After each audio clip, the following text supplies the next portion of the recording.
そうです。DIY シリーズ。今日は、この間タモリクラブでも紹介されていたロケットストーブ。ロケットストーブを DIY で作ってみたいと思います。材料は、ホームセンターで買ったもの、元から家にあったもの、組み合わせて使います。まずこの煙突の部分ですね。106パイの、ストレートの筒です。それからその隣にある、90度のエルボー缶ですね。これ450円ぐらいで買いました。で、アルミテープと、3リッターのオイル缶、それから、ペール缶ですかね。すでに穴開き加工がされてますが、これをさらに燃焼効率がいいものに改造していきたいと思います。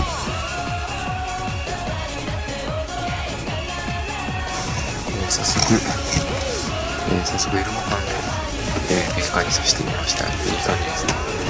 ここに前後に、うまく上昇気流が発生させるような、作っていきます。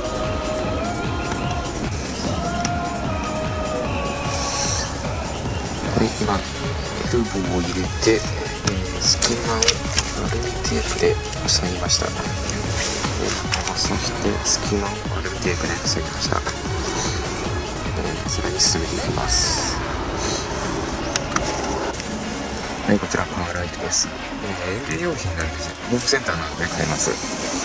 これを煙突とですね、外のペール缶の間に詰めることによって、煙突内の温度が高温に保たれるので、そこで二重燃焼という現象が起きて、さらに、燃焼効率が上がると、そういう仕組みですね。じゃあパワーライトを敷き詰めてみましょう。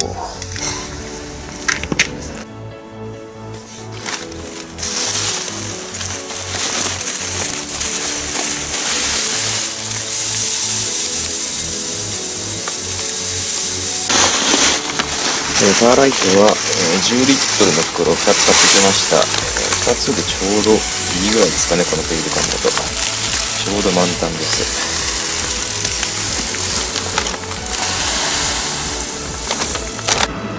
はい、できました。こんな感じで。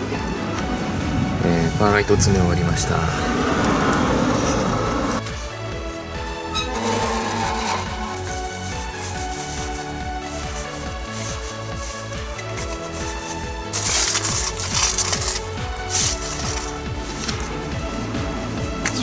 大体の形は完成。あとはちょっと竹口のところを加工します。はい、これ3リッターのオイル缶ですね。ここに、今切り込みを入れました。ちょっとその中にオイルが残ってきて垂れてますが、これを竹口に刺したいと思います。は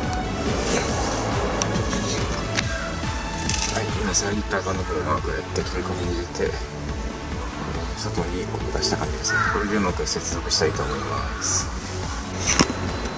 はい、しました。これで、竹口、可燃物を投入する口も完成です。全体図はこんな感じ。燃焼試験などを経て、煙突の高さ、長さなどを調整していきたいと思います。全体図はこんな感じね。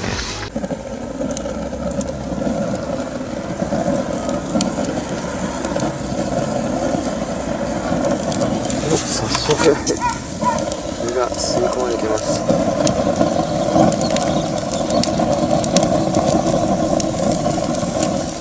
っき火が吸い込まれているのが分かります。煙突からほとんど煙が出てません。ほら、炎が来ています。これで中が温まれば、さらに煙突口から二次燃焼が始まって、これがですね、燃えたてです。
大体の形は完成。あとはちょっと竹口のところを加工します。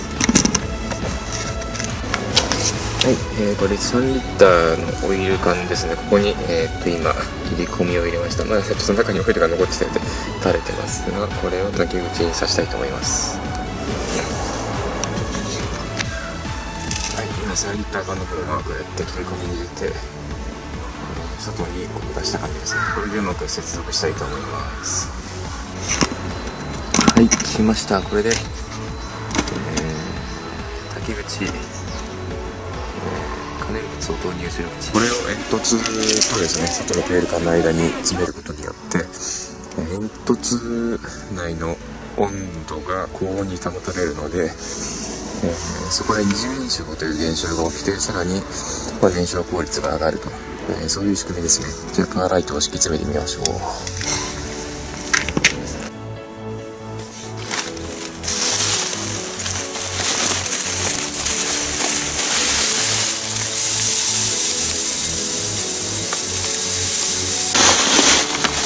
パーライトは10リットルの袋を2つ買ってきました。2つでちょうどいいぐらいですかね、このペール缶だと。ちょうど満タンです。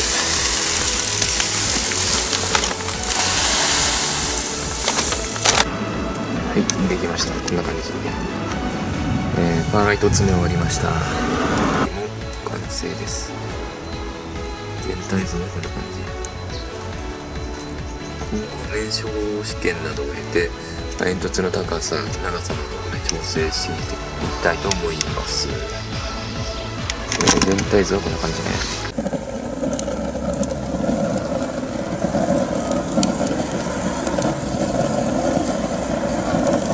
早速火が吸い込まれてます。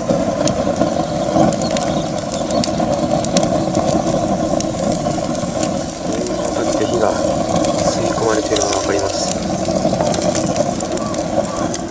煙突からほとんど煙が出てません。炎が来ています。これで中が温まればペール缶ですかね。すでに穴開き加工がされてますが、これをさらに燃焼効率がいいものに改造していきたいと思います。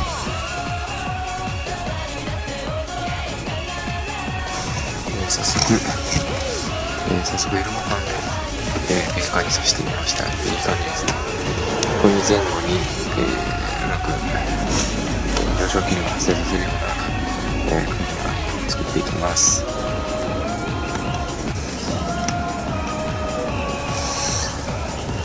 今エルボーを入れて、隙間をアルミテープで塞ぎました。そして隙間をアルミテープで塞ぎました。さらに進めていきます。はい、こちらパワーライトです。園芸用品なんですよ。ホームセンターなどで買えます。